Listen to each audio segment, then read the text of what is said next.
안녕하세요. 미래정원의 일상입니다. 이제 정원도 찬바람이 일고 있습니다. 늦가기이지만 여러 색으로 꽃을 피워내는 채송화가 살랑거리고 있네요. 앞뒤 마당 작은 공간에 심어 두었었는데 여름 내에 밝은 기운을 준 이 아이에게도 감사의 인사를 전해야겠습니다. 더위 고생했다고. 어쩜 이렇게 색감이 고울까요? 채송화는 파스텔톤 느낌이 있어서 그런지 비단결 같은 고운 꽃잎이 참 매력인 것 같습니다. 클레마티스도 늦여름 꽃봉오리를 올리고 있는 아이들이 있어요. 올봄 꽃을 피우지 않았던 붉은 녹통계 아이들이 다시 한번 힘을 내주는 것 같습니다. 위에서 무리로 몇 개가 피어나니까 꽃이 피어나는 봄을 잠시나마 연상케 합니다. 이 아이는 꽃이 지면 한 곳에 뭉쳐있는 줄기는 떼어내거나 잘라내야겠습니다. 꼿꼿하게 선 꽃들이 내일부터 내린다는 비에 또 놀라겠네요. 계속 창문을 타는 능수와 줄기도 자르려고 합니다. 아직도 조금씩 꽃을 피워주고 있는데요. 딱 이 자리에서만 자랐으면 좋겠습니다. 지난 4월에 앞줄에는 한려나, 뒷줄은 세이지를 심어서 식물 울타리를 만들었던 뒷마당의 목조 플랜트 여러분들 기억하시나요? 더위가 오기 직전인 6월까지 계속해서 예쁜 꽃을 피워내고 있었죠. 이후 세이지 줄기는 뻣뻣해지고 길어지고 한려나 같은 경우는 줄기가 녹아버리게 되었죠. 더위 전에 온 장마 때문에 영향도 있었고요. 길어지는 비 때문에 그리고 더위 때문에 녹아버린 아이들 뽑아냈었고요. 지금 자르고 있는 것은 세이지의 몸통입니다. 2주 전쯤 길어져서 쓰러진 세이지 줄기도 잘랐습니다. 잎도 다 떨어지기도 했는데요. 2주 정도가 지나니까 연초록 부드러운 잎들이 이렇게 꼬물꼬물 예쁘게 나오기 시작했어요. 9월에 한번 앙증맞은 붉은 꽃을 또 보여줄 겁니다. 남아있는 3개월 정도 계속해서 꽃을 보여주지 않을까 싶어요. 한려나를 심었던 앞줄에 가을꽃 국화를 넣어보려 합니다. 그래서 남사 화원에 다녀왔는데요. 역시 예상대로 국화, 에그 국화가 나와 있더라고요. 다양한 색상도 많이 보이시죠? 에그 국화는 일반 국화처럼 퍼져서 피는 꽃이라기보다는 안에 달걀 후라이 모양의 형태를 갖는다 해서 붙여진 이름인데요. 얼른 꽃을 사왔습니다. 짐꾼이, 정원의 짐꾼이. 비가 온다고 하니까 미리 심어두려고 합니다. 노지 정원에서는 가을 국화 계열 꽃이 한 달 정도 더 남아 있습니다. 그 꽃들이 피기 전에 가을 느낌 먼저 맞이해 보려고 합니다. 제가 사온 꽃들 종류예요. 8개 사가지고 왔네요. 지금 보이는 아이가 에그 국화입니다. 자줏빛 아이들, 이 아이들은 국화 꽃이 되겠죠. 고루고루 섞어서 사가지고 왔습니다. 좀 연한 색깔, 짙은 색깔 고루고루 섞어서 배치하는 모습도 함께 해주시면 감사하겠습니다.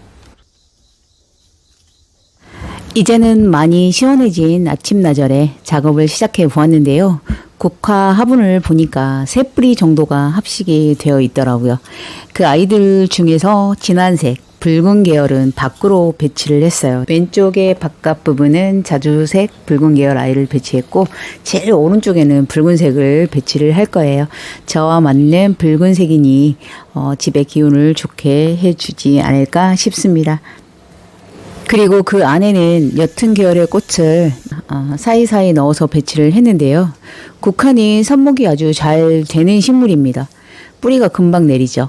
뿌리가 있는 포기 나누기로도 번식을 하면 금방 체력이 확장됩니다. 제가 사가지고 온 포트에는 아까 3뿌리 정도가 있다고 말씀드렸는데요.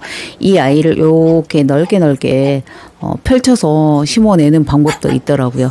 포기를 아예 나누어서 따로따로 또 색깔 사이에 다른 색깔을 배치하고 싶을 때 심어도 되는데요.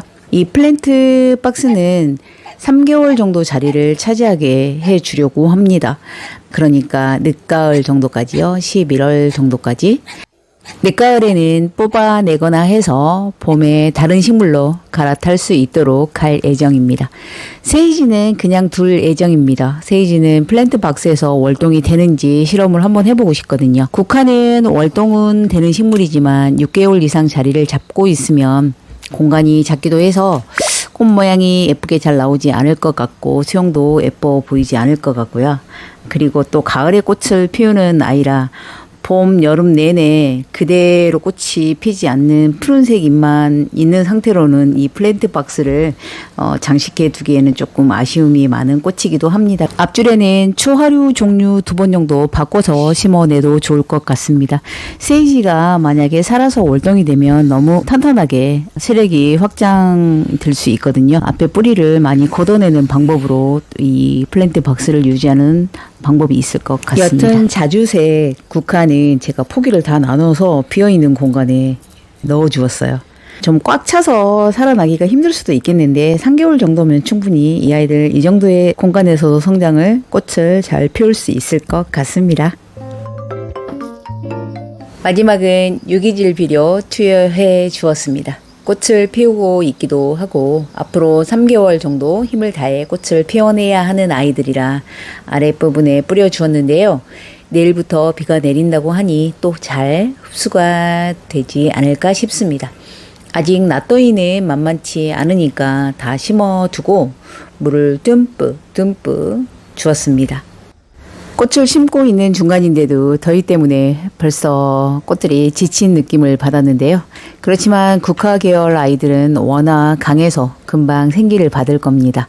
며칠 내리는 비로 다시 뿌리를 잘 내리겠죠. 뒷줄에 있는 세이지는 뿌리를 많이 내렸더라고요.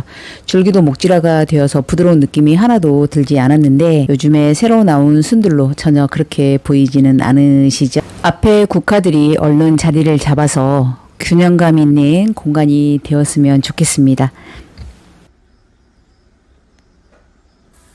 국화는 물을 참 좋아합니다. 뿌리 활성화도 아주 잘 되는 아이고요. 그래서 가을 꽃이 되었는지 모르겠네요. 물론 세이지도 물을 참 좋아합니다. 플랜트 박스가 작아서 올 여름 이 아이들 물시중을 열심히 들었는데요. 줄기가 길어지고 뿌리가 왕성해지다 보니까 금방 지치고 있는 모습을 보기도 했습니다. 그래서 세이지 같은 경우는 월동이 되는 지역이라면 노지에 심는 것이 물 걱정하지 않고 잘 키울 수 있을 것 같아요. 위에서 꽃들을 바라보는 모습을 찍어 보았습니다. 푸르게 새 순들이 올라온 우리 세이지 아이들과 그 아래에 국화들의 모습입니다. 3개월 정도 남아있는 가을 기간 동안 아이들이 어두운 공간의 분위기를 좀 밝게 만들어주면 좋을 것 같다는 생각이 들고요. 차가워지는 계절 따뜻하게 품을 수 있는 꽃들의 색감으로 이 공간을 빛내주면 좋겠습니다. 오늘 영상은 여기까지입니다. 다음에 또 다른 영상으로 찾아뵙겠습니다. 그때도 함께 해주세요. 구독과 좋아요는 미래정원에 큰 힘이 됩니다. 감사합니다.